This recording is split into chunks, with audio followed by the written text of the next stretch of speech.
Good evening, everyone. Venerable George has just arrived. So when he enters, we'll go ahead and stand. And if you'd like to do prostrations with him, feel free.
So,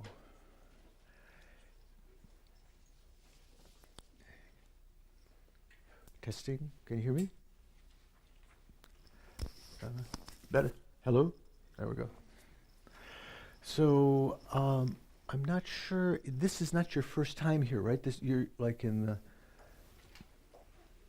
Which class is this? Like the 5th unit or something? Yeah, like the first class of this unit, right? Right, but we went a little bit out of order, Venerable George. Oh. Yeah, it's me. Right. And so this is our 6th module. We started in January of this year. Okay, so all of you, you all are sort of familiar with. Many of us, yes. Yeah. So nice to be with you.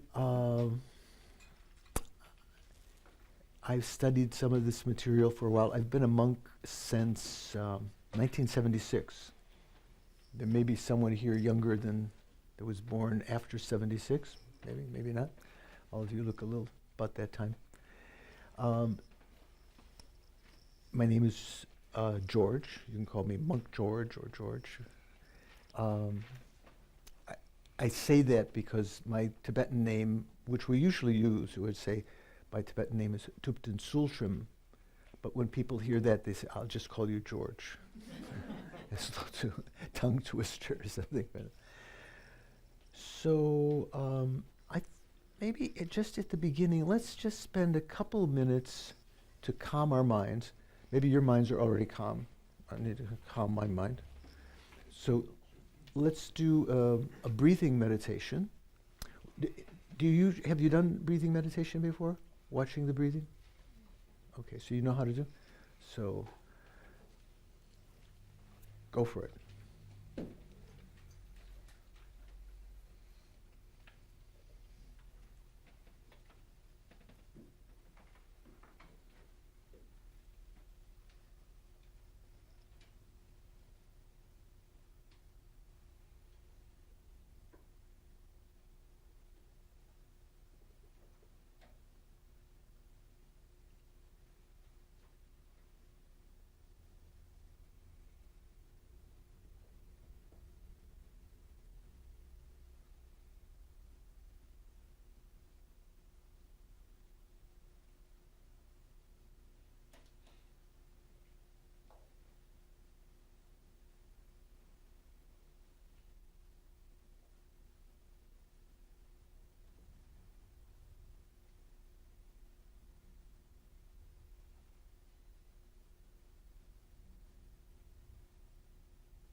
So remind yourself that we have a very precious situation right now. We're born as a human, having encountered spiritual teachings of Buddhism that are still alive and vibrant. We have essentially everything we need to practice that. The path of Buddhism is very, very rare amongst the many lifetimes that we've experienced and the many lifetimes that we may yet to experience in the future. I think that this evening I'm going to listen, participate in the class this evening, not simply to amass knowledge, but to really change my heart, to really heal myself in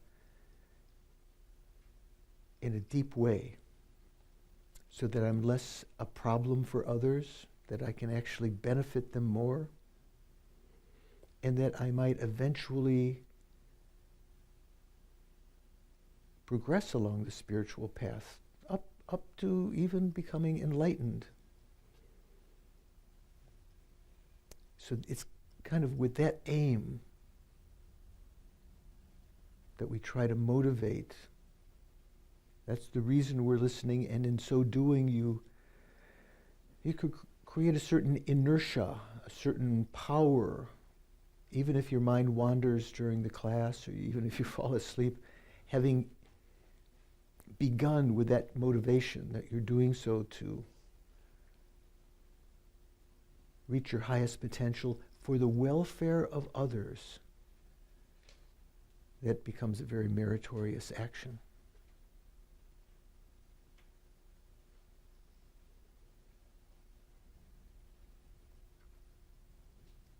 And then relax.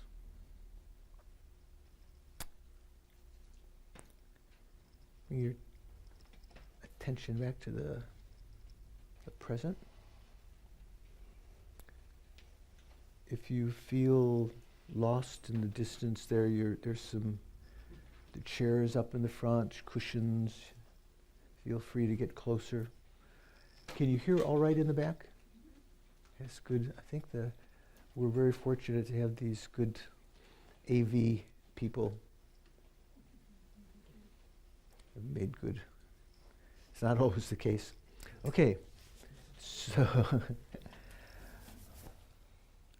this is Unit 6, Death and Rebirth. So why, this might sound a bit macabre.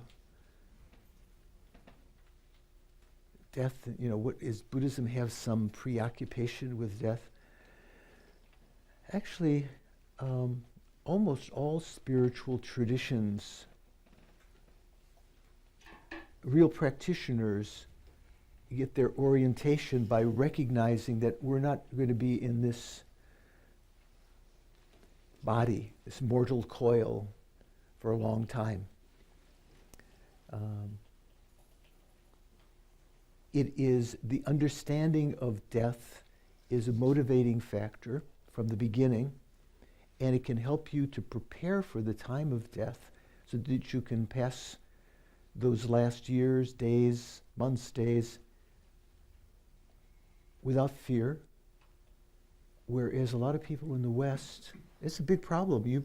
I'm sure you know, when people get old, not having prepared, in a sense, during their life for that time of death. Fear can arise, uncertainty, not knowing what to do, and so forth. So that's one of the aspects of death, why death is something that we'll be talking about. But another aspect of it, although it's not said here in the title, usually this subject comes up joining together the two words, impermanence and death. Have you studied about impermanence yet? Yeah.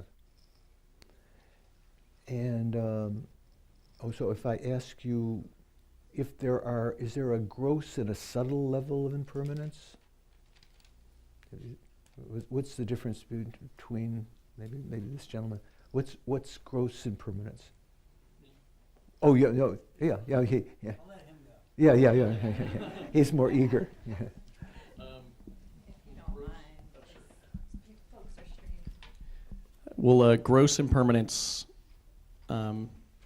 it regards the things that are obvious changes of a phenomenon, such as a house breaking down or a car breaking down or something, and death. While subtle impermanence is the state of all phenomenon, that it's constantly changing, even if it's not observable. Not apparent. Yeah. All phenomena are impermanent. Yeah, right. Oh, I don't know. Yeah.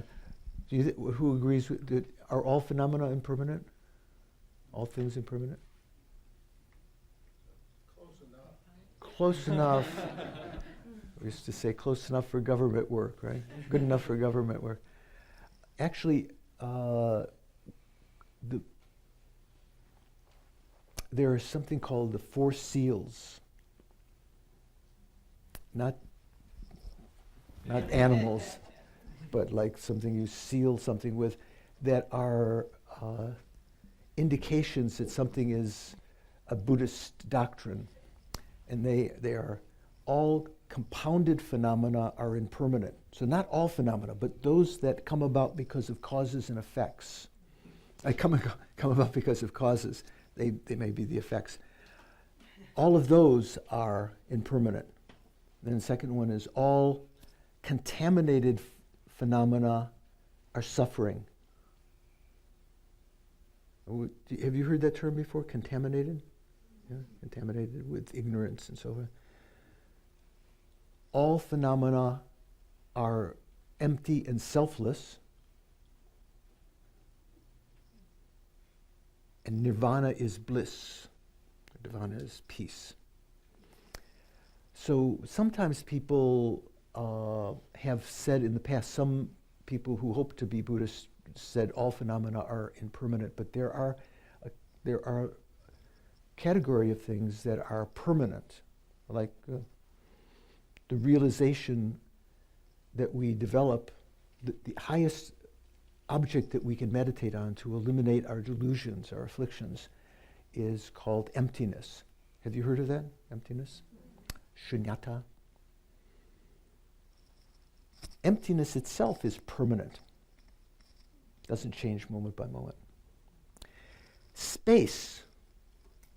I don't mean the space between here. You might say, if I ask you, can you see space? You say, oh yeah, I see the sky, or I see the space between here. This is not what's meant by uncompounded space.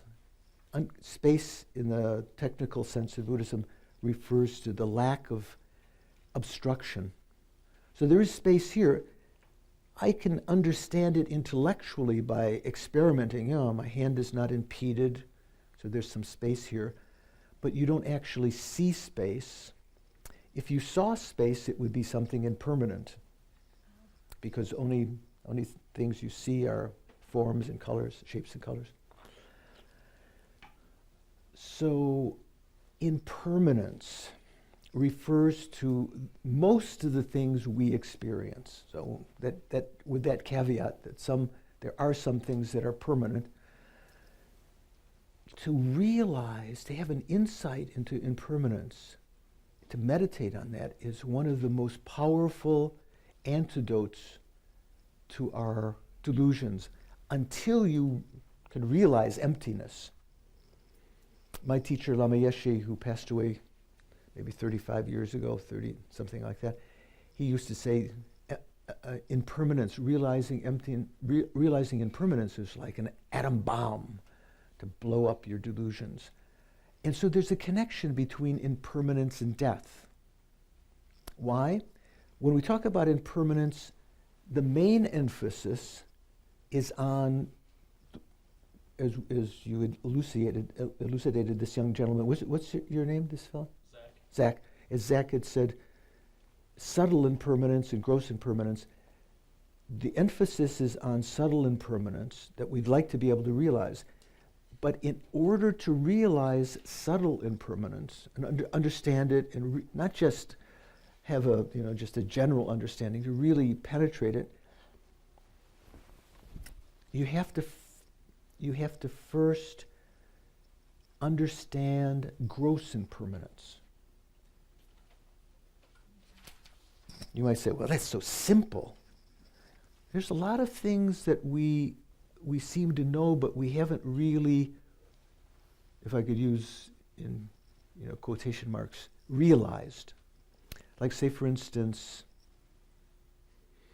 the inevitability of death, which is one of the things that's going to be talked about in this unit.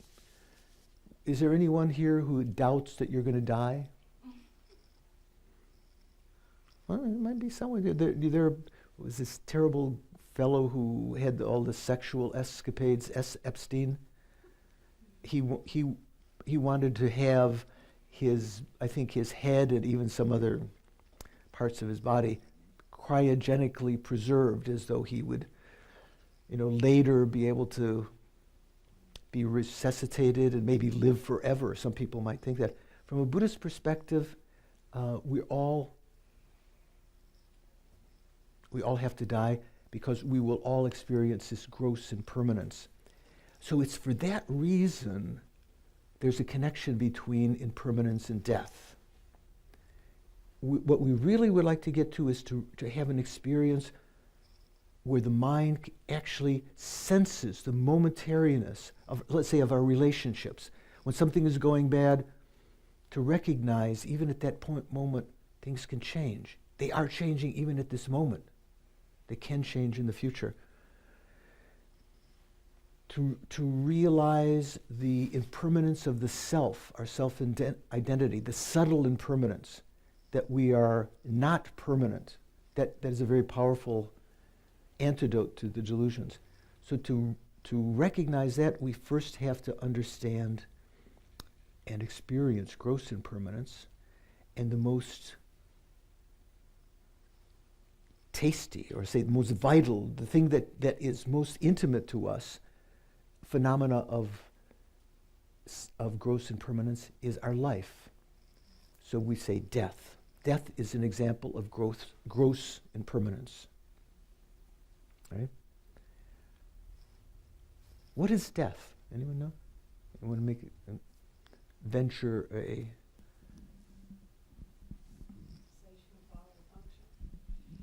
I miss, who's it? Cessation of bodily function. Cessation of bodily function. So at what point would that take place when the, like in the medical things on TV, there's always, they try to resuscitate. There's a flat line on the screen. I'm not sure what that is, EKG or EGG or something. Is that then the person's dead? They say, time of death, 7:18. I'm joking. It's supposed to be 7:18 now. Conventionally, yes. So once at a meditation course at a monastery in Nepal, Kopan Monastery, that's the sort of the monastery where I first met Buddhism, there was another monk who took ordination with me eventually. He was not a monk at the time. He was a doctor from Australia. And Lama Yeshe was saying that even though the bodily functions seem to have stopped, the person may not yet be dead because the subtle mind, not the gross mind that we have now that thinks, what is your name? Joan. Not the gross mind that identifies, I am Joan, I'm a woman, or whatever. But the subtlemost mind has not left the body. And this man got very angry, and he stood up in the class and he said, it was what class? It was a meditation course, 100 people, 200 people. And he said, you're saying that I'm a murderer because I've signed the death certificate for all of these many people, on the operating table. I think Lama's just smiled, nodded. Yes, Venerable Gyatso, yeah. What we say, Adrian. So death is not simply the ceasing of the pulse or even the more subtle electrical signals of the brain. From a Buddhist perspective, death is the point when the subtlemost mind leaves this body and the connection, the karmic connection with this body is lost. One enters into in the path toward another rebirth. There's a state, maybe some of you have heard, the intermediate state, the Bardo. This famous book became famous because it was one of the first translated into English back in the 30s about Tibetan Buddhism, the Tibetan Book of the Dead. That's how they translated the title into English is actually the Bardo Todal. Liberation through hearing in the Bardo. So once you leave this body, let's say Joan is dead, George is dead. What was it? Zach is dead. Jason is dead. Sorry, Jason.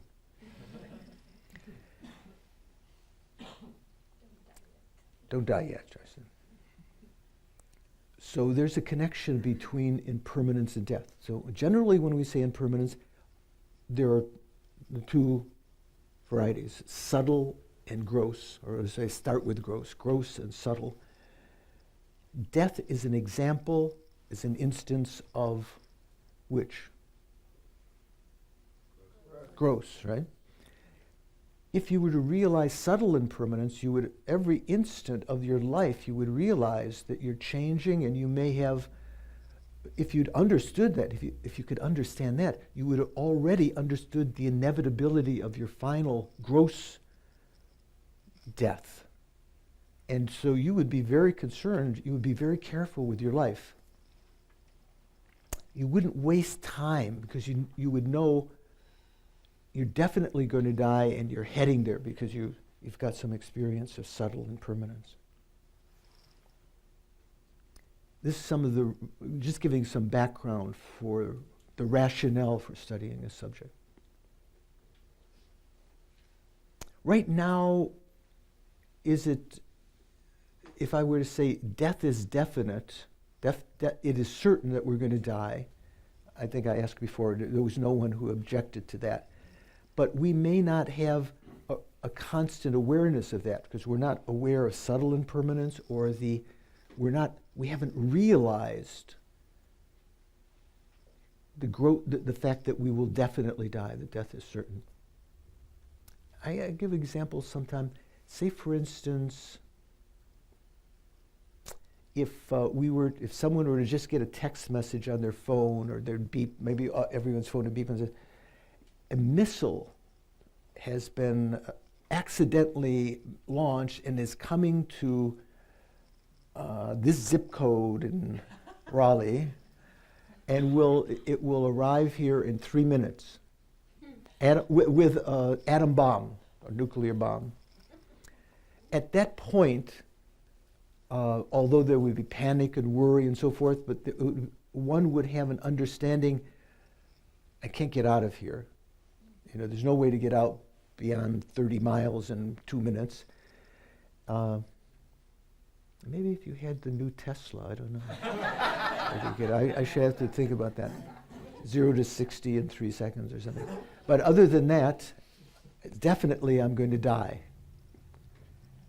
So at that point, if I were to say, hey, Don Brown, you owe me $5, it would be absurd. Like in the face of certain death, the worries, the trivial worries of this life diminish, at least to a sane person, So if you were to have an understanding through these teachings, through this unit, that death is definite, and you begin to see that every moment we're getting closer to that, which is like also a little taste of subtle impermanence. Like say for instance, the person who is going to be hung by the neck, executed in the old days, or being taken to the guillotine, or to the electric chair, or to the gas chamber, or now the lethal injection. Every step they go, in their mind, oftentimes they're hesitant, I'm told, and sometimes it's portrayed in movies, but I'm told that that's true, that sometimes the guards have to, as though they know every step they take, they're getting that much closer to death. So if we could understand that every moment, as though we're falling through time. We don't know when death is going to take place. It's like it being in an elevator that's falling. You know for sure that you're going to hit the bottom. The brakes are off, but you don't know when.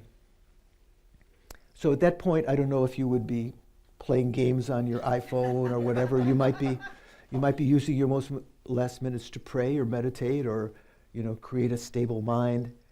But you know it's going to hit the bottom sooner or later. So you would use whatever time you have in the most, useful way. So if right now, we know that if we knew that, if we had a real taste of that, a realization of the fact that death is definite and that we're approaching it. You've studied one in the earlier units, what we call the perfect human rebirth, life of leisure and endowment. Is it a unit that we had?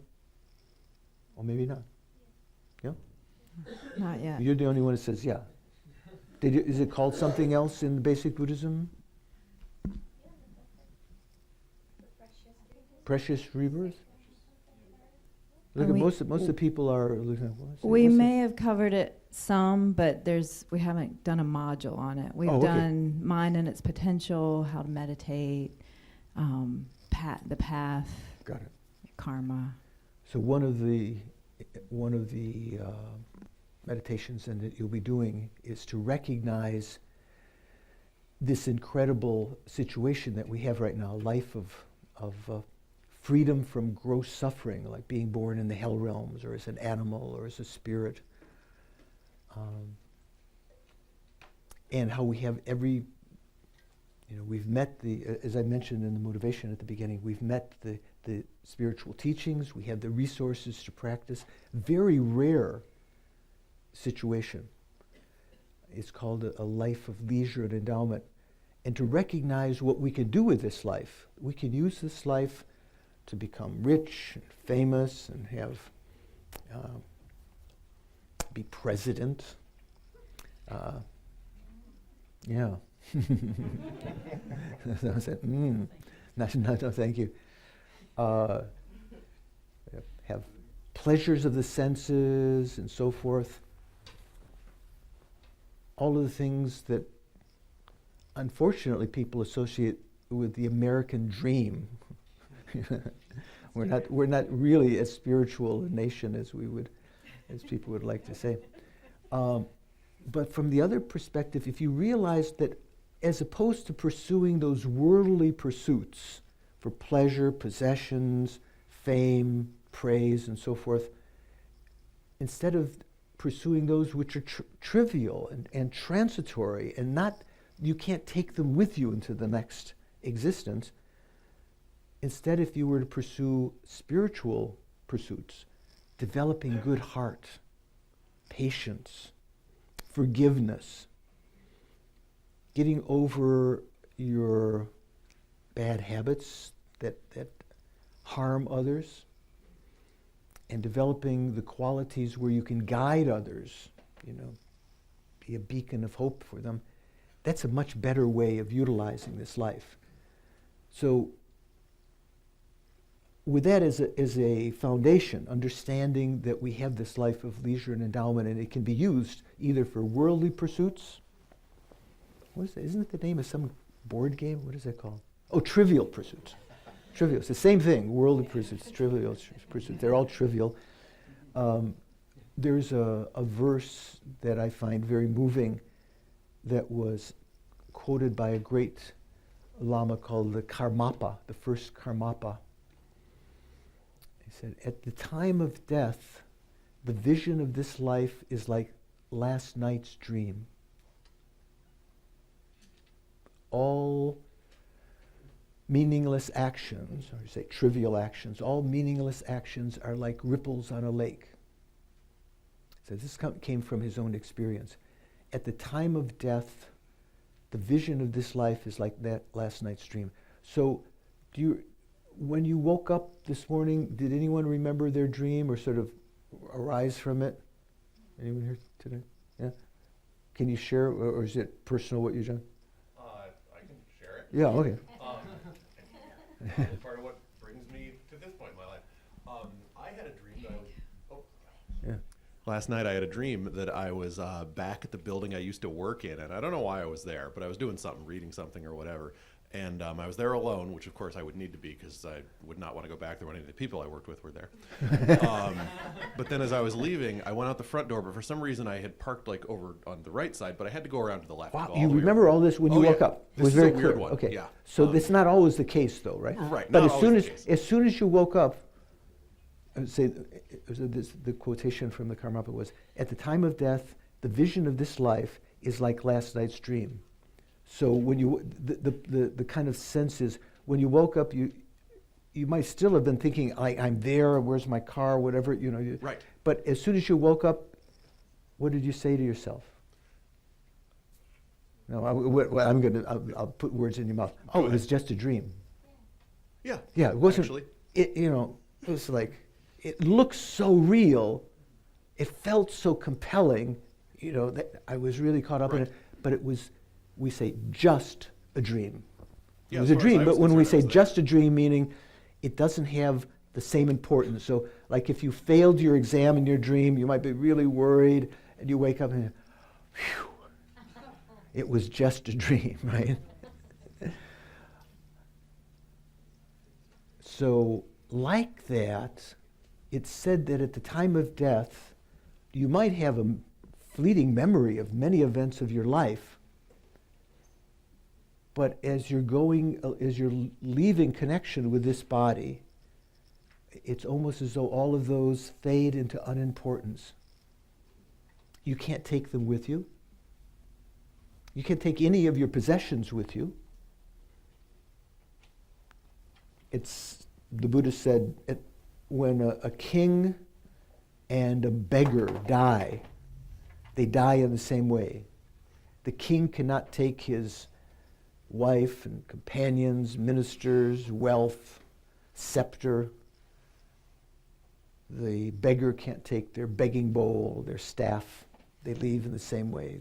You have to leave everything behind. So does that sound depressing? Not so, it's sort of realistic, right? Realism. So when we talk about death from the Buddhist perspective, we're beginning to approach it in many different avenues like this. I'm definitely going to die. I don't know when that will be coming. The time of death is uncertain. And at the time of death, none of these things, possessions and friends and wealth and power, the body that we've cherished so much this lifetime, none of them can help us. The only thing that we continue with are the imprints left in our mind through practice. Probably most of us, many people, maybe not all of us, but many people will leave imprints of anger and, grudge and so forth. But spiritual people that are on a spiritual path, Christian, Muslim, Hindu, Jewish, Buddhist, Sikh, all the people that have some sense of a spiritual path will... Did I leave something out? I thought you were... No. Evangelical, Christian. Will leave some kind of imprint, we say karma, like a seed or an imprint in our mind for habit energy in the future.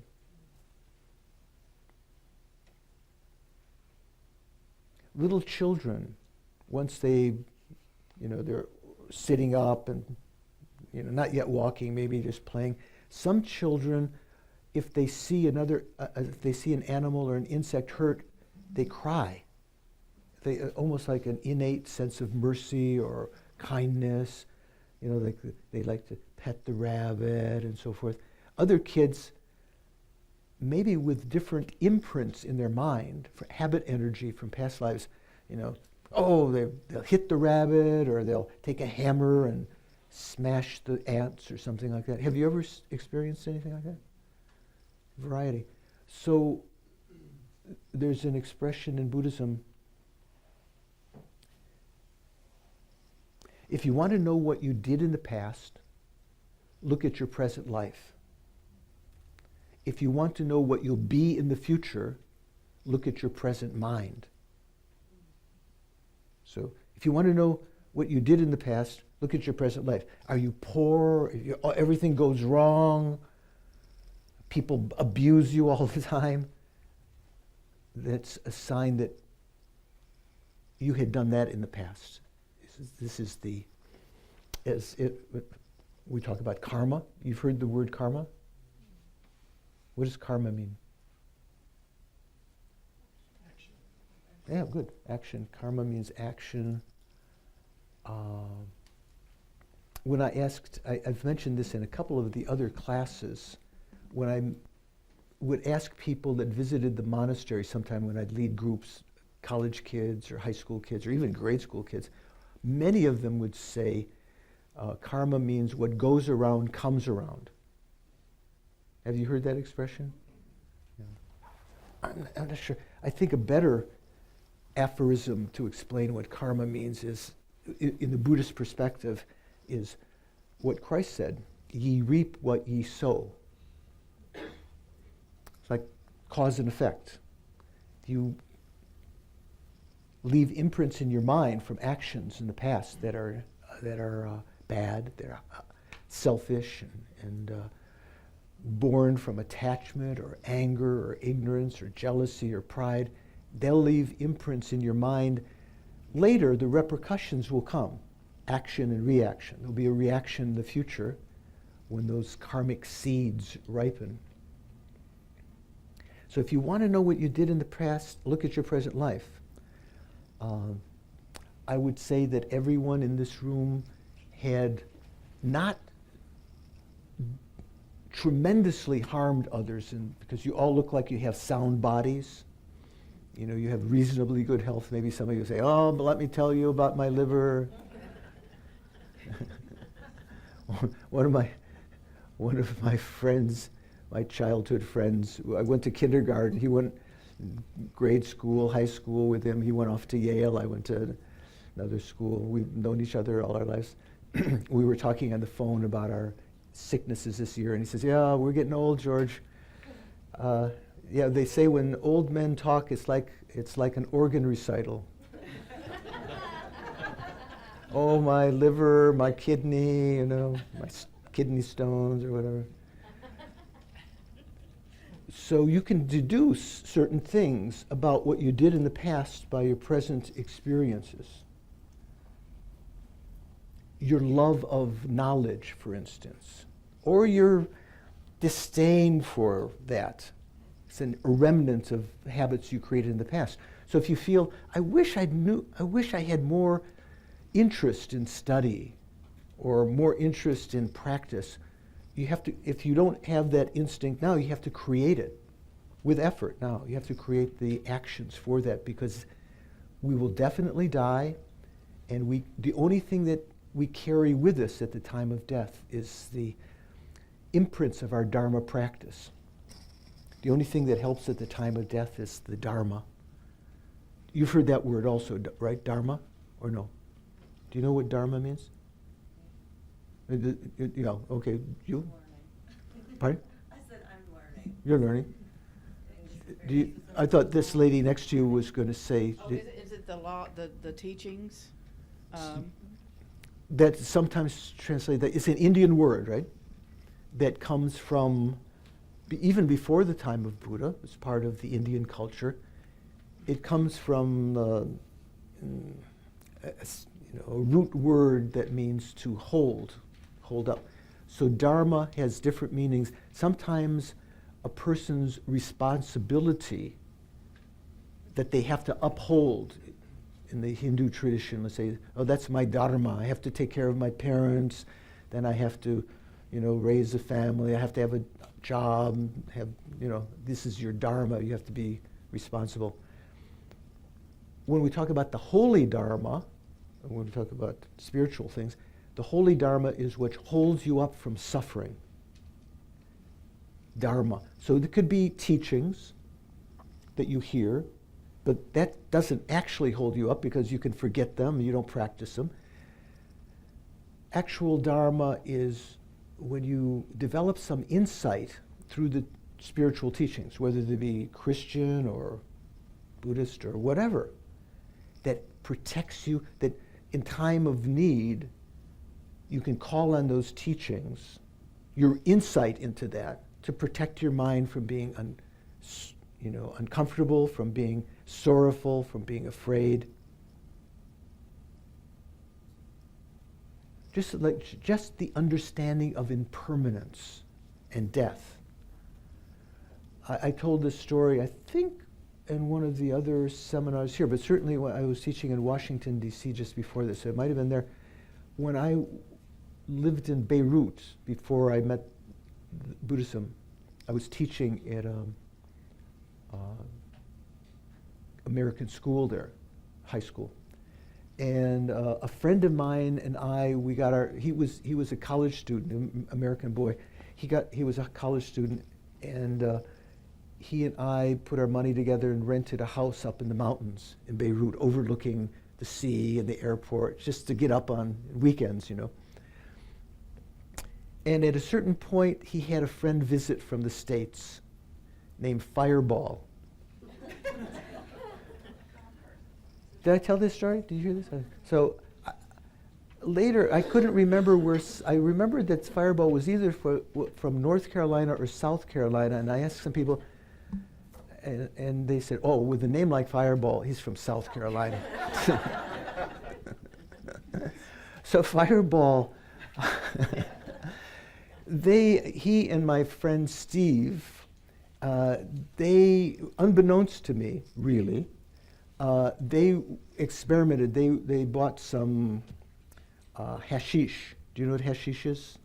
In Lebanon, it was very common. They rolled it out with a rolling pin put it between two pieces of aluminum foil, and sent them in Christmas cards to their friends in the States to see if that would go through. This was like 1972. Maybe they didn't have the kind of security we had. So they all went through. All the people said, "Oh, thanks for that nice Christmas card." So then they went a step further. They hired a what's it called? The person who works with wood, carpenter, a Lebanese carpenter, to make pigeon cages for them. One layer, very thin layer of wood, one layer of hashish. One layer of wood, one layer of hashish. Ended with, do you know what that, did you have a question? Oh no, I thought you didn't understand some word I said. So their idea was that the pigeons in the cages, the smell of the pigeons would prevent any kind of security people from. So anyway, the Lebanese carpenter turned them into the police. And I get a call late at night when Steve is in the jail. I said, "What for?" And so I went down to the jail the next day. He was a good-looking boy. He had obviously spent a day or two in the Lebanese prison. We were like 25, 26, 27. And I came and saw him the next day. You would come out into the courtyard. There were these big bars. One person would come at a time. You could go up and see him behind the bars. And I said, "Steve, how's it going?" And I could see his face was bruised. I think he'd been sexually molested already. It was just, sometimes in these situations. And he and I had read of some things of the Sufis. And there's an aphorism in some of these stories that I think you find in many religions. This expression you may have heard in many spiritual things. What he said to me, "This too will pass." Have you heard something like that? Either that exact same phrase or something similar. That's an understanding of impermanence. Can cool your mind, It's sort of like when the mind is so tense, it's like, this is going to go on forever. Just, this will pass. This too will pass. And that had given him the courage to keep calm and to, keep his wits about him. So that's an example of a Dharma understanding. He'd been taught the words. Remember you were saying, is it like the text or the word, the teachings or something? But he'd internalized that, thought about that. That's what we do in meditation, when we meditate on impermanence and death, these subjects. So as not to go too far off the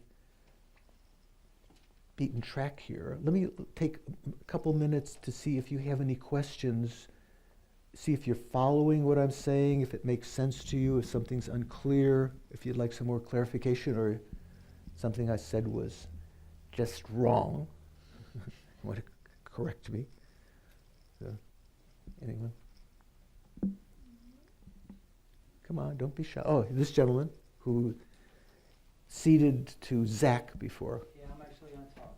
Okay, what's your name? I'm Scott. Scott. Can you talk a little bit more about the subtle impermanence, and that it's happening all within a second of time, the Right. changes? Even shorter, even in the shortest moment. Say, for instance, a big boulder on the earth or on the beach, looks so like immortal, so strong. It's like it's going to be there when the hotel disintegrates. It's built next to it, and people, you think my grandchildren will see the same boulder and so forth. But every instant, it's changing. It's getting closer to its gross demise. We know from modern physics it's not a surprise, because it's comprised of molecules that are vibrating, different bonds are breaking and changing, cosmic rays are coming into it and so forth. Things are changing in the smallest moment. From the fact anything that has been brought about by causes and conditions is changing in those smallest moments. In the kind of Buddhism that is presently still to this day practiced in Sri Lanka, Burma, Thailand, Cambodia, what we call Theravada Buddhism. Sometimes people say original Buddhism, but it's because that was historically, that's what seemed to be the main teachings that Buddha gave at that time. In that tradition, they don't talk so much about meditating on emptiness or shunyata, the emptiness of the self. They talk about selflessness, but realizing the self is impermanent, changing momentarily, every instant. A very powerful understanding. If you go to a meditation course at a monastery in Burma, one of my monk friends went to a meditation course in Burma once, and the main thing was a whole course, maybe a month or 2 months, meditating on subtle impermanence of the self. If you could realize, have a deep experience, a taste, like see directly that the self is changing in the shortest instant, that can counteract the ignorance in our mind that just assumes, I'm here. I'm Scott, I'm here, don't worry about it. Once you can erode that particular kind of ignorance that's grasping to the self as permanent, a lot of our bad habits fall away.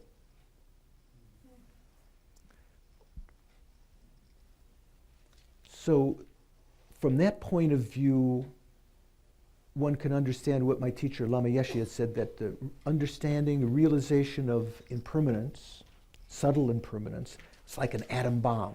It can blow up our delusions. Like the example I gave before, if we knew the atom bomb was coming, all of our worries about, my car payments or whatever, I didn't fulfill my mother's wish, I didn't become a doctor, or whatever. All of those would go away. In the perspective of imminent death. So if you, with understanding of subtle impermanence, you understand, I'm on the way. It's like I'm sprinting. I'm in that elevator falling to death. It's definitely going to come. And the only thing that will help me when that elevator hits the bottom is my practice of Dharma, the imprints that I've left in my mind. Good habits. Even I'm always impressed that so many kind people in the world, doctors and teachers and mailmen and women, and so many people helping in so many ways with good heart. But we ourselves can enhance our good heart. We can develop more affection for others, like see others as our family, as opposed to someone to take advantage of, another sucker I can, take advantage of, or someone if I treat them nicely, they might give something. I might get something from it, some kind of contractual friendship. I scratch your back, you scratch mine. But real love is when you help others without any expectation for yourself, just to bring about something that will be beneficial for them, some happiness or benefit. We can develop compassion. Oh, so do you know the difference between love and compassion? Who said, mm-hmm? I wasn't sure that was it. Uh-huh or uh-huh? That was it? So what was it? Was it uh-huh or uh-huh? Well, I'll take a stab at it. Okay. I'll start. Well, love So it was uh-huh. Love is Okay. just wanting someone to be happy, and the compassion part is feeling the suffering so bad that leads you to practice that love, something like that. That's not bad. Okay. So from a Buddhist perspective, in our English language, they may seem almost the same, or I'm not sure. But what's your name? Jeff. Jeff. What Jeff said, more or less right. I'll just put a little fine point on it. So love, from a Buddhist perspective, is when you perceive others, and we don't talk about love for coffee or something like that. You know, I love peanut butter, or I love chocolate. This is supposed to be coffee. Decaf. I love decaf. But that's not Buddhist love, right? Love is for others, wishing them to have happiness.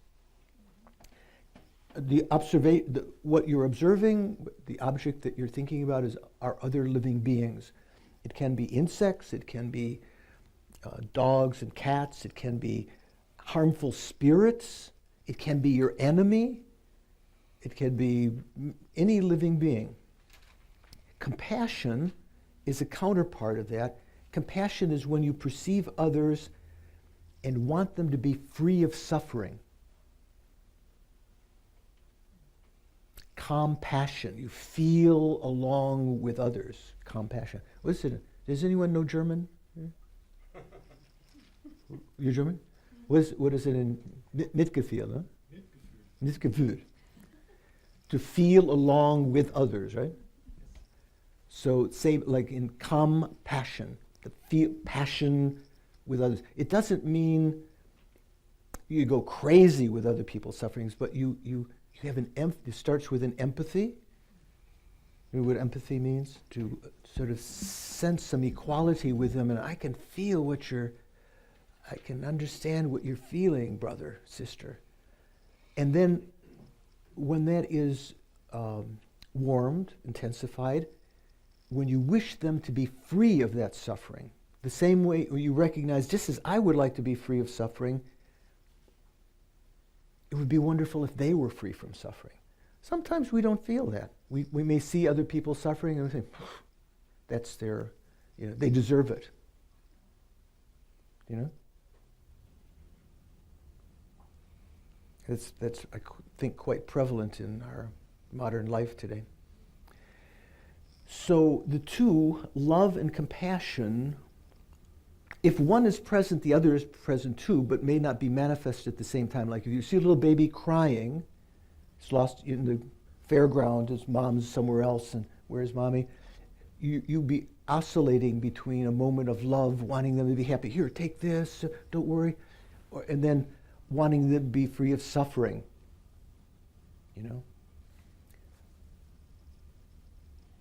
Those are the, love, compassion, wisdom, patience, forgiveness. All of these are qualities, spiritual qualities that we could develop once we've understood the inevitability of death. Okay, so I'm just repeating myself. So anyone else have a question? Yeah. Yeah, she needs.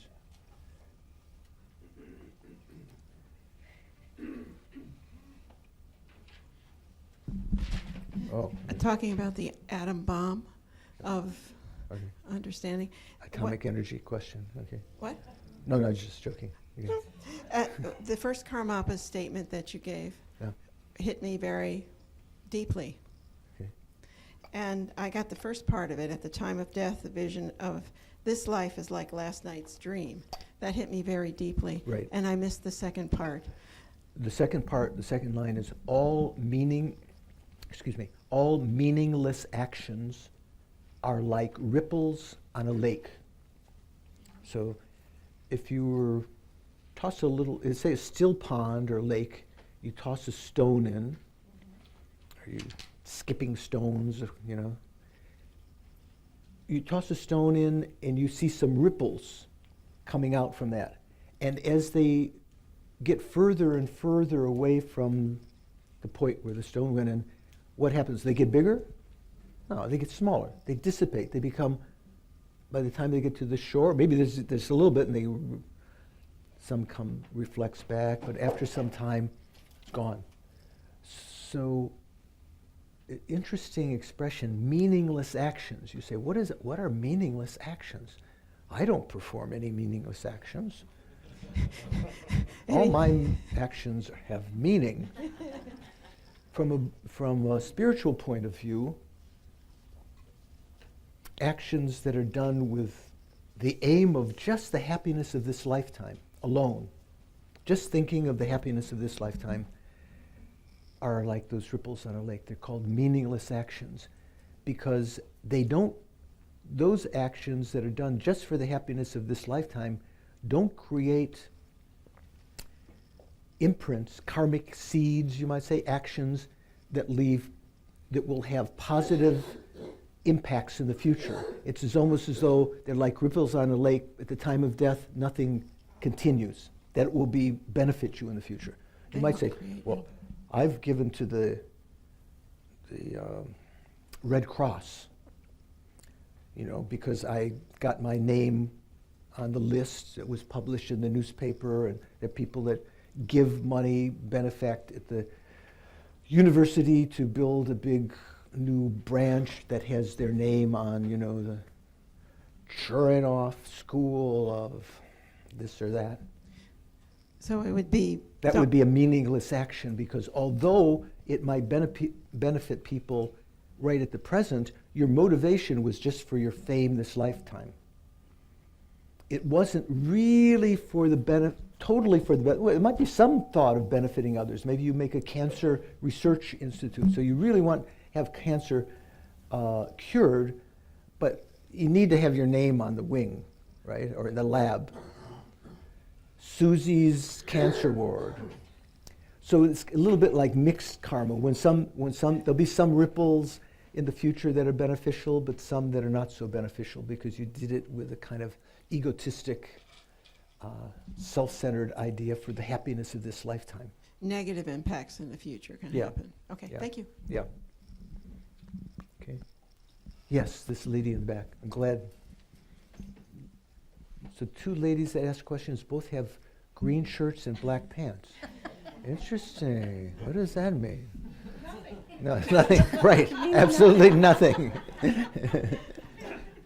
I have been thinking about a question for a long time about I know that I'm going to die one day, but I don't think it's going to happen today or tomorrow. So my sense of urgency about it is not where it should be. Right. And I wondered why that is and what I can do about it.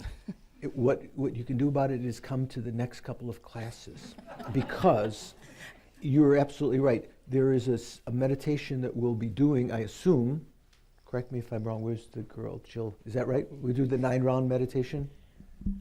I'm not sure. It's up to the instructors. Okay. You could do it. So there are 3 main meditations on death as was preserved from the followers of the Kadampa Geshis. This is called Kadampa Center, right? The Kadampas were Tibetan great spiritual beings who followed the being who's represented by this statue with the red hat, Atisha. So they had developed a kind of meditation on death they called the 9 meditations, 9-round meditation on death, 9 divisions meditation. 3 main divisions. Each of them has 3. 3 times 3 is 9. So the 3 main divisions are death is definite, certain, right? That part you get. But we still really don't have the realization of it, so that has to be enhanced.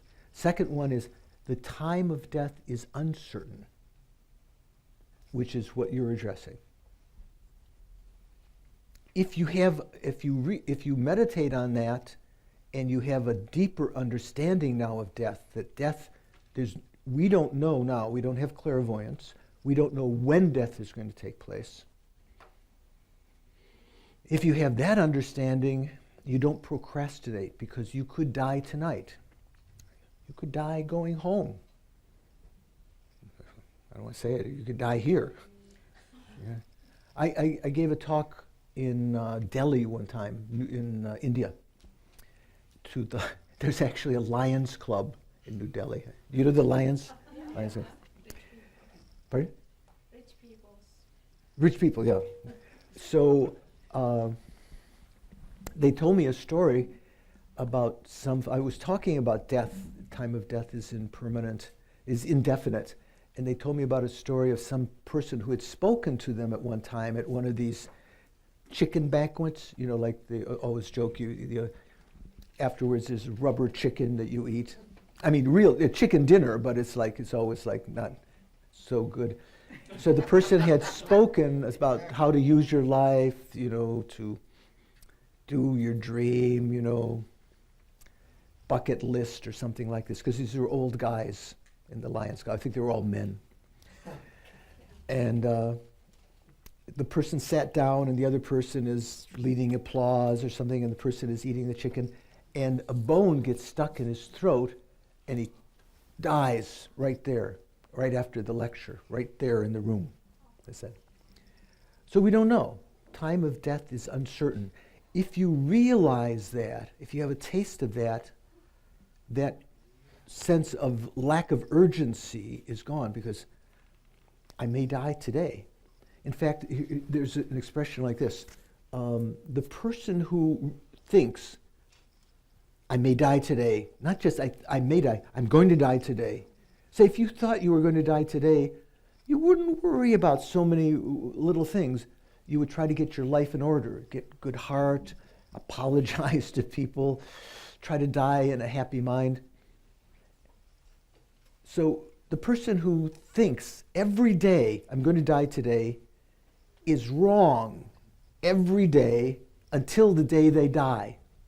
And that day they're right. Right? Whereas the person who thinks, I'm not going to die today, is right every day until the day they die, in which case they're wrong. But the person who thought every day, I'm going to die today, always is living the spiritual life. And that most important day, the day of their death, they'll be able to die with a peaceful mind, without fear. It's said that those who have an understanding of this meditation and they practice the spiritual path through their life, whether it be, you know, Jewish or Christian or Hindu or Muslim or whatever, Buddhist, they can die not only without fear, they can die with happiness, looking forward, knowing that something that's coming in the future will be good.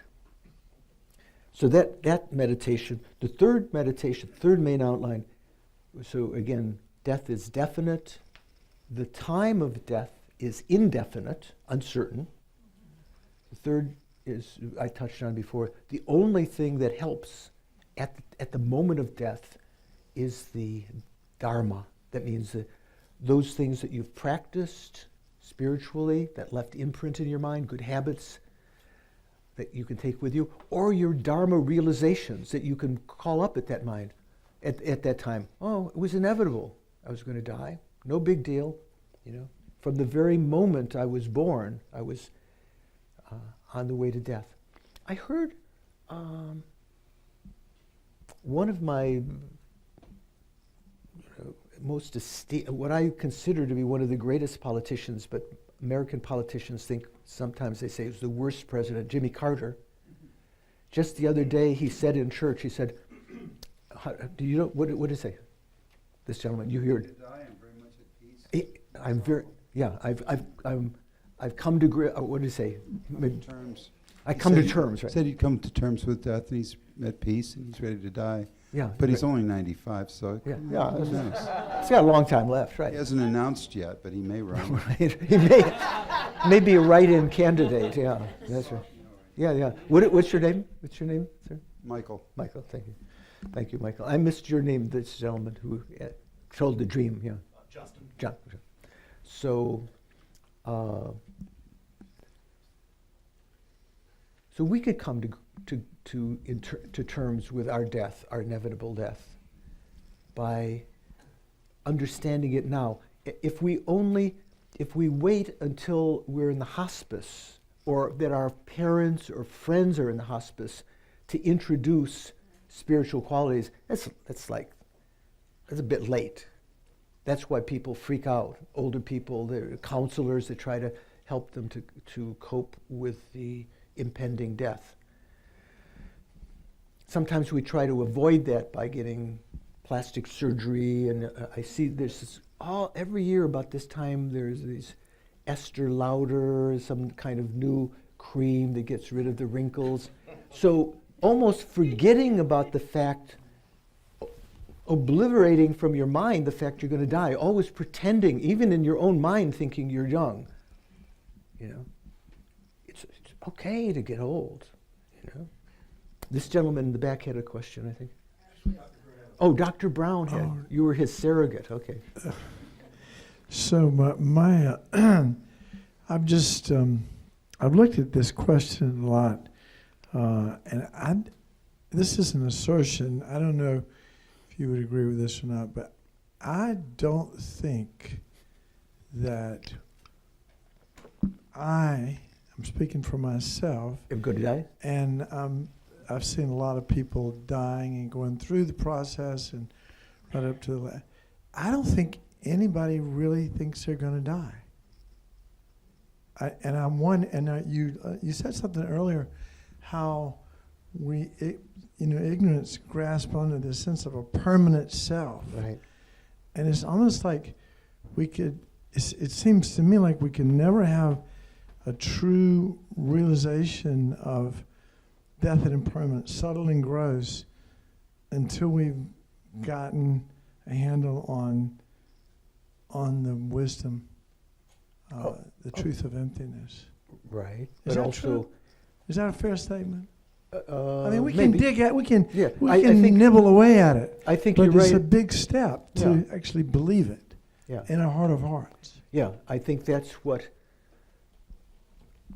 a real sincere practitioner of any religion or any spiritual path would be one who would be constantly practicing, even in their relaxation time, they would be practicing the spiritual path in some way, mentally meditating, thinking, saying prayers or whatever, meditating. And you don't find that very often. I mean, you do see in some people who've developed their minds. So even that realization of the inevitability of death is, we might think of it as the beginning of the path, like in the lam-rim. But it is, you're right, it is a quite, like Lama said, if someone had realized impermanence, like subtle impermanence, to us they would be like, they look like the Buddha to us. They would be always not involved in trivial, arguments and getting angry about little things, because they would keep in mind, I'm going to die. It's not going to help. I can't take that with me.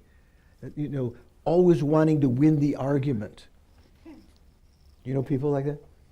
I grew up with them. So I think you're right.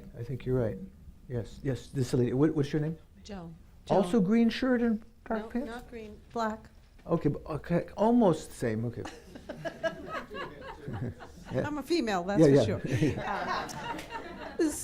So the last point is, at the time of death, the only thing that helps is the Dharma. Right.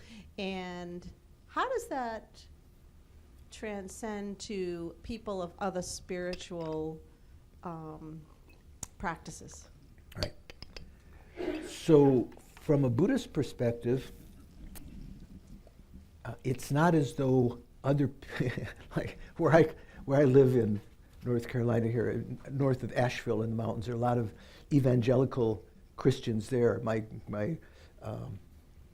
I go for fitness training a couple times a week because I had a bad year this year. I had lymphocytic colitis, Lyme disease, and then I passed a kidney stone. I won the karmic trifecta. So I was trying to get it back. And so he's evangelical Christian who is so kind. He and his wife and kids visited me in the hospital when I was getting intravenous antibiotic in Asheville. They drove down to see me, but he was telling me, he said, actually, George, you're not going to heaven.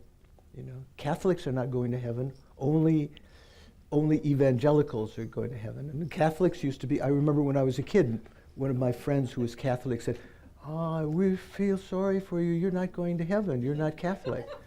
You know that different people, you know, the Jews don't believe in that exactly, heaven and hell, but you know, being favored or not. Buddhism doesn't believe that. Buddhism believes that one creates the cause for one's future, oneself, through one's actions. So on the basis of the belief in a creator God, you can become loving, compassionate, generous, and work for others, creating cause of incredibly powerful instincts in your mind to, when you're born, to be born as a human again, and again to encounter spiritual teachings. If one's very doctrinaire about only this is the right one, you in a future life when you may be born as a human, if that particular flavor is not around, you know, you may be bereft of any spiritual path because you're not interested in anything else. But if your appreciation is for the qualities of these religions rather than the doctrine, you know, compassion, love, wisdom, patience, forgiveness, good heart, then wherever you're born, you'll find teachers that can enhance that to you. So we believe, many times I think there are, you know, the incredible examples you read all the time. Even people who don't follow, who say they're atheist, but have good heart. But somehow on the basis of their belief system, they can rationalize that and enhance their good heart. So it's not what club you belong to, you know, only Buddhists will be born as humans or something like that. Does that make sense? Mm. Did you have another, did the fellow next to you have a question? Okay. Oh, you were just acting as her advocate also, okay. Okay, so let me just, let's see. So, this unit is called Death and Rebirth. So I haven't addressed rebirth yet. What I tried to do first of all was to make a connection with the introduction of death. It's not something that's meant to be macabre or to scare people, but it's meant to be sobering. If you realize that you're going to die and you've got this incredible opportunity, you will make use of it for the best, you know, in the spiritual sense. When I was a kid, I don't know, maybe some of you who are older, like I am, remember there was a show on TV. My mom used to watch it. Queen for a Day. Yeah. I'm not sure if that was the program. The premise was there was some quiz, and if you won the quiz, they'd open the curtains, and there was this aisles of different stuff that you got a certain number of minutes to go with a cart. That was a different. That wasn't Queen for a Day. So I can't remember. Does anyone remember what it was called? Do you know? So you would be. So the person who'd won the contest would get, you know, like 5 minutes to go through the aisles. They could get groceries, or at other places there were appliances. There was a place in the back where there was a placard that represented a car. All you do is take it out, put it in your basket.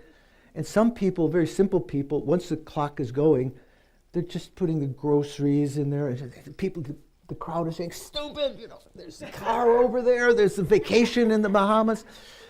And so I sometimes think the Buddhas, the Bodhisattvas, they're looking at us, you know, like that's what we're doing. The clock is going, and we're just accumulating icky-picky, teeny-weeny, trivial things that we can't take with us.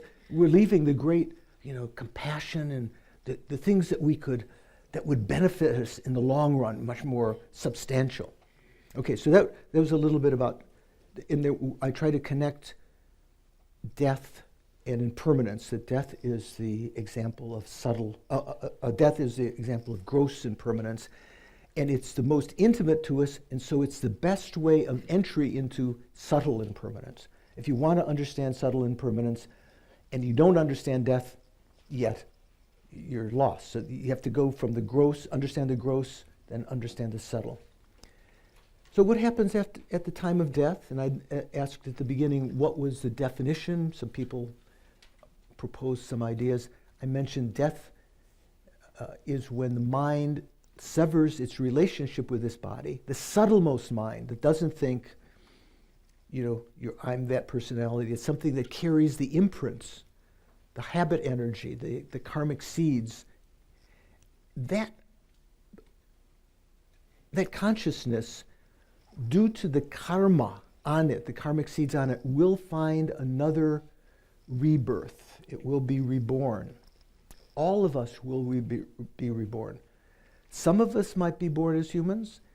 It might be that every guy in this room will be born as a woman. Every woman will be born as a man. So that's always good to keep in mind that when people are, identifying with their gender, even in this lifetime, there are people that are transgender, that hormone to replace them, they were a man, they become a woman, they were a woman, they became a man. Even in this lifetime, so it's not surprising in future lifetimes. We could be born in the future as in the animal realm, spirit realm, the hell realm, or even a more, what is called the Deva realm. Have you talked about that? God realm, a little bit?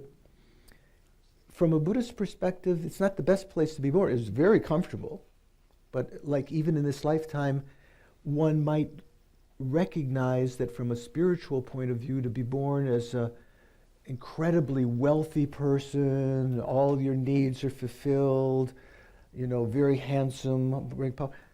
Maybe your mind becomes proud, miserly, and so forth. It isn't, having those particular conditions are not necessarily conducive to the practice of the spiritual path. Of course, extreme poverty is also not conducive to the spiritual path, generally. I told some stories yesterday, maybe some who were here at the Jataka Tales remember that this one disciple of the Buddha, who, if you look at that picture of the Buddha, is the one on the lower left-hand corner, Shariputra. Shariputra in a previous life had made strong prayers, always to be born in a family that was not too rich, not too poor. Kind of like the Goldilocks family, right? So that one would be able to practice in an authentic way. So after death, when we understand that death is definite, then we ask, then what? We just disappear? No. From a Buddhist perspective, we don't disappear. Our mind stream will continue, and we will definitely experience another rebirth within what the Buddha called cyclic existence, or samsara. Have you heard that word, samsara? Oh, it's interesting. Samsara. So, you know what that means? The continued taking of rebirth again and again due to karma and our delusions that create the karma. At the monastery that I first encountered Buddhism, when I became a monk, we had some little rooms for the Western monks and nuns, like cells. There was like, I don't know, about that size. Like you can imagine also in the Christian and other traditions. And outside there was a toilet for the men and the women. The men's side was called Sam, and the women's side was called Sarah. To remind, Samsara, okay, to remind us of the cyclic existence. So, the connection here, why does it say death and rebirth? Because when we die, we don't disappear. And where we will be reborn, how we will be reborn, depends upon what we did with this life. So understanding this, looking again and again, I'm going to die every instant I'm to death, like the person on the way to the gallows. The actions that I create that only are for the happiness of this lifetime will not have any repercussions in the future, beneficial repercussions, like the ripples of a lake that disappear. What we need to be able to do is to leave some imprints in our mind of great, the great spiritual minds of Christ and Mahatma Gandhi and the Dalai Lamas and the Buddha, of course. So that's kind of the connection here. So I'll have a chance of, I believe, unless the person who's in charge of the course sees this video and says, oh, you're not teaching next week, I'll talk to you next week. But just before we finish, we still have a couple minutes. We have about 5 minutes. Anyone else have a final thought or question they wanted to raise or comment they wanted to? Yes, Zach. Zach must be a computer programmer. No? Teacher. A teacher. So my question is on this the kind of the action of rebirth. Is this something that this is something that I of course, and I think it's kind of common to like have a hard time grasping the how it occurs and like the process that seems like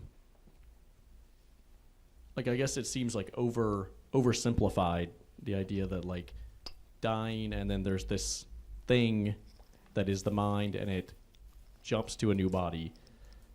And is it the way that I've thought about it that could be a possible way of from what I've been reading is that maybe is it more of a once death occurs, the mind is there's still a consciousness stream and it generates a new body, or is there already a body that is where there's a form and there's like a movement through space to that body?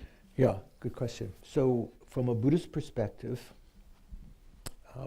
as we're approaching death, in a similar fashion as when we fall asleep, the gross sense consciousnesses, like we have an eye consciousness, you say, we call that gross consciousness, ear consciousness, nose consciousness, tongue consciousness, tactile consciousness, the 5 senses. There was a movie some years ago called The Sixth Sense. Remember that? Anyway, I don't talk about the plot of that, but just as though like, wow, the sixth sense. The mental consciousness is the sixth sense. There's no worry about that. So when you fall asleep at night, the gross consciousnesses absorb, we say, the energy that provides their impetus to be at the organs, where you can see or hear or smell, taste, that absorbs back to a central place in our body, where the mental consciousness has its main activity. Main place for the mental consciousness is not the brain, surprisingly. We would think that from a Western perspective. But the mind is something which is of a different continuum than matter. It has its own continuum flow. So you may have, as your senses are absorbing, someone opens your eye, you probably did with your brother or sister when you were a kid, they don't see unless you shake them and they wake up. They don't hear, taste, smell, because the gross senses are absorbed. The mental consciousness continues in sometimes quiet, like deep, deep sleep, no dream, sometimes vibrating up a little bit into dream state, subtle mind. At the time of death, even that mind totally absorbs into the subtlemost mind, which when it leaves this body, severs the karmic connection. It doesn't mean like it's shot out somewhere, but it is no longer karmically connected with his body. We enter into what's called the intermediate state, the bardo. And depending on our karma, we may be impelled to a certain location. Let's say if we were to be born as a human again, we have the karma to be born as a human, where a mother and father are engaged in intercourse, sexual intercourse. When the sperm and the egg join, the mind in the intermediate state can enter into that, and that's said to be the vivifying factor that causes, what's the right term, mitosis, the splitting and so forth. Sometimes you can put an egg and sperm together and nothing happens. From a Buddhist perspective, what's needed is the mind entering into it. So it's not that the mind, when we leave here, we enter into some frozen body in some realm that then pops up. We enter just into, as we know from life, we enter into a fertilized egg. There are other ways of rebirth also, but that's, say, as a human. So I just use that as an example. There are other kinds of ways that we can be reborn. There was a conference, a Mind Life conference with the Dalai Lama some years ago, and some people said, oh, we're on the verge of having computers that can think. Do you think they could be, how did the person say, that we could, they could be human, that they could, what do they always talk about? Machines could be sentient, yeah, thinking and so forth. And the Dalai Lama was chuckling, and he said, it's possible. You don't have to enter into only, a mind doesn't have to enter into only a fertilized egg. Depends on your karma, what fortune you have. You might enter into like a wall, your mind. Like in the time of the Buddha, there are stories that the naughty monks outside would, like men, would make pee-pee outside, right? Urinate on the wall.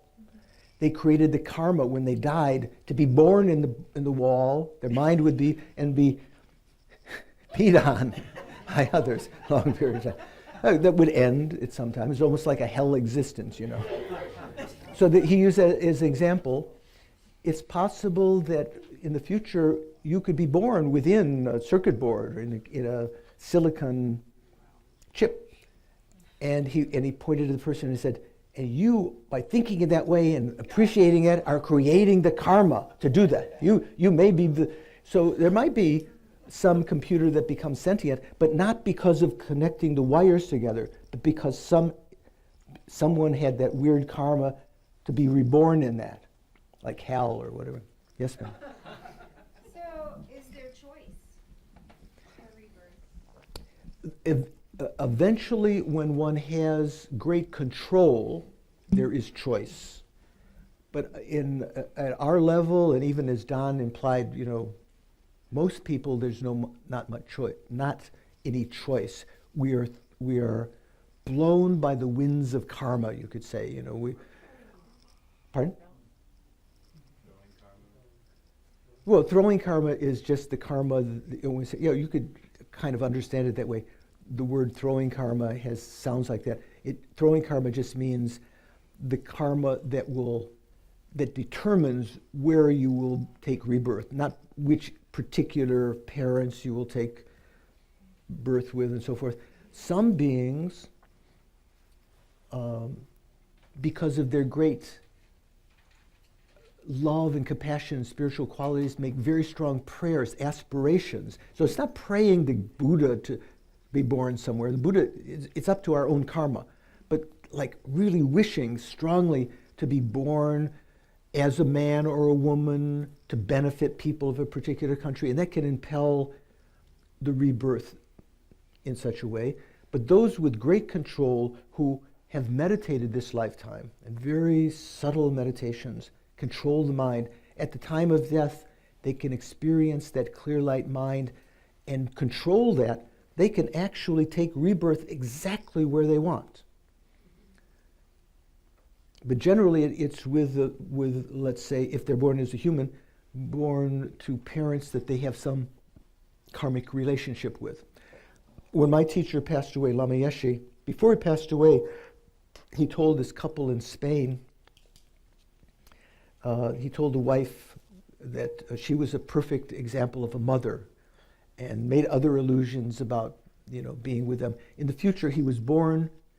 When he passed away, he was born as their child. Lama Usel, he's called. Maybe you read that book, was it? I think it was on the syllabus that they told me it was Boy Lama. Did you read that? Was that on this list? Maybe it's something you read later. So I don't want to go over. It's my Apple Watch, which is pretty accurate, says it's 8:34 or 8:33, so I don't want to go over.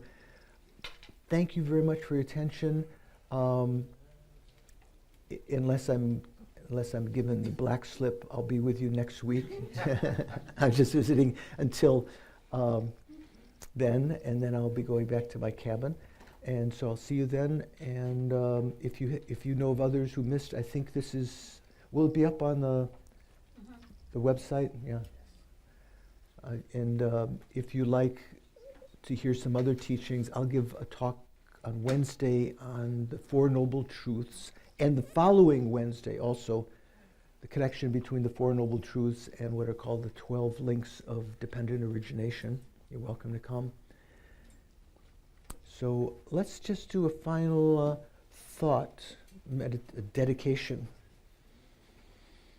Whatever virtuous energy I've created tonight, may it not be just like ripples on a lake. May it, in whatever way it ripens, whatever way I reap the benefits of this in future lives or in this lifetime, may the way that it ripened always be in a way that accelerates my spiritual development, that acts to support my spiritual development, always generating in me the impulse for love and compassion, understanding, wisdom, understanding impermanence and the ultimate nature of phenomena, so that I can eventually reach a state where I don't harm people at all.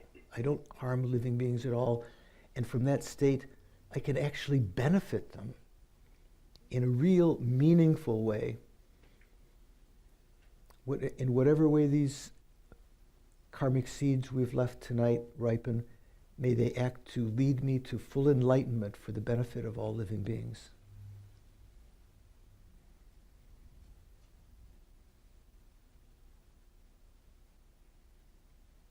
Thank you very much. Drive safely. I don't think there's no big baseball, football game tonight, so you should drive. Take care.